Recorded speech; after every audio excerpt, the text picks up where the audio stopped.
2023ကမ္ဘောဒီးယားစီးကိန်းမှာလည်းတအုပ်စုတွေကြောက်ခဲ့တဲ့အသင်းတွေပဲဖြစ်ပါတယ်။သူစံတော်ရထားသေးတဲ့အိန္ဒိယတို့ချိုးပြီးပြီ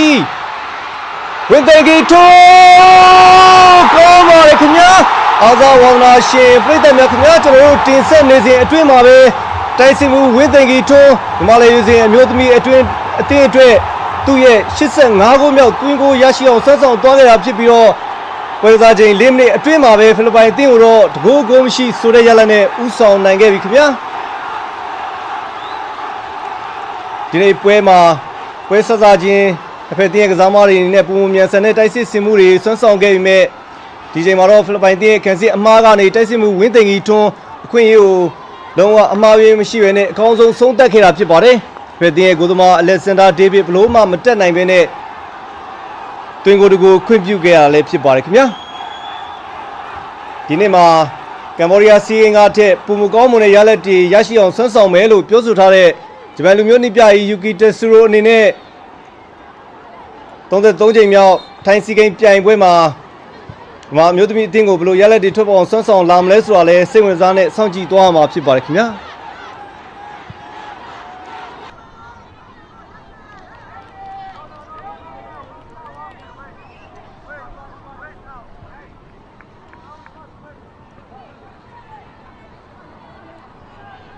ရီချေကဲမယ်ခင်ဗျာ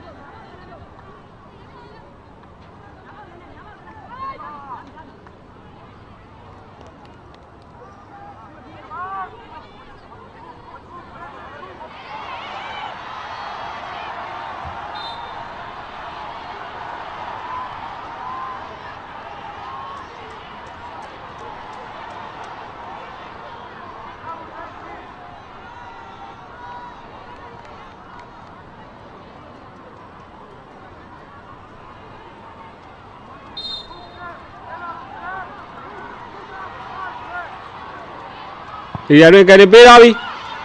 ခေါင်းတိုင်းကိုကျိုးသားတယ်မျိုးမြမြငိမ့်မယ်ရကားရဲ့မျိုးမြမြငိမ့်ဒီချိန်မှာတော့မျိုးမြမြငိမ့်အကောင်းဆုံးလက်ဆွဲပြကာကွယ်ခဲ့ပေမဲ့တိုက်စစ်မှုမာရီလူဆယ်ရဲ့ရုံးအားနဲ့ပဲတွင်းကိုပြပြောင်းလဲပေးခဲ့ရပြီဖြစ်ပါတယ်ရရှိနေထားမှာတော့တစ်ဖက်ဂိုးစီဆိုတဲ့တရေရလက်ကိုပေါ်ထွက်လာစေပြီပဲဖြစ်ပါတယ်ဘယ်သားချိန်69မိနစ်အရောက်ပါပဲသူတို့ရဲ့အားသာတဲ့လွတ်တေကန်ဘောကနေခေါင်းတိုက်တွင်းယူခဲ့ပြီးတော့တိုက်စစ်မှုမာရီဆယ်လိုနဲ့ထိခဲ့ပြီးတော့ဂိုးဝင်သွားခဲ့တာဖြစ်ပါတယ်မျိုးမြမြငိမ့်အကောင်းဆုံးခံထားခဲ့ပြီးမယ်လေ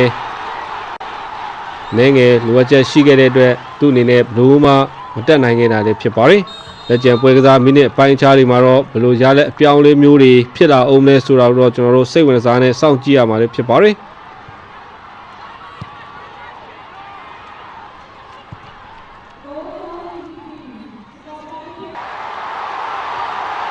ဂျုံရီလိုင်းဒီမှာအသင်းမဲ့ဂိုးရှို့လိုက်တယ်မှာပေးထားပြီမေတယ်လူတကယ်ကိုကောင်းမွန်လှပတည်တတ်တဲ့မြန်မာမျိုးသမီးအသင်းရဲ့တွင်းကိုဖြစ်ပါလေ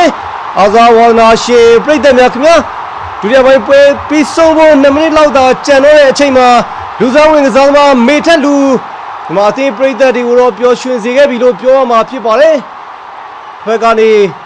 ဒါတောင်ဝမ်းနေလိုက်တင်ပါလာတဲ့ယုံရီလိုင်ရဲ့လိုက်တင်မတင်ပေးမှုကိုတိုက်စစ်မှုမေထက်လူဧရိယာထဲမှာအမှားယွင်းမရှိခေါင်းတိုက်ပိတ်သွင်းယူသွားခဲ့တာဖြစ်ပါတယ်တစ်ဖက်တင်းရဲ့ကိုသမားအလက်ဆန်ဒါဒေးဗစ်ဘလို့မှမတက်နိုင်ဘဲနဲ့မြန်မာအသင်းဘက်ကိုနိုင်ကိုတကိုခွင့်ပြုခဲ့ရတာခင်ဗျာ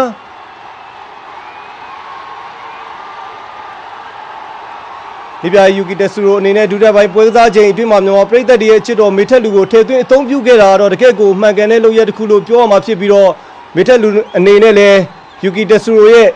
ယုံကြည်မှုပေးတဲ့အပေါ်မှာပရိသတ်တွေအတွက်ကျင်းတဲ့ဆရာကောင်းတဲ့အခုလိုပဲခေါင်းတိုက်ဂိုးသွင်းယူမှုကိုဆွမ်းဆောင်နိုင်ခဲ့တာဖြစ်ပါတယ်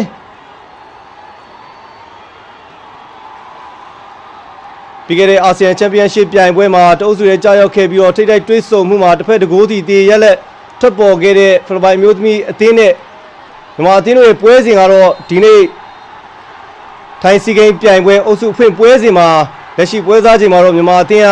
2ဂိုးတကိုးဆိုတဲ့ရလဒ်နဲ့ဦးဆောင်ထားခဲ့ပြီးဖြစ်ပါတယ်လက်ကျန်မိနစ်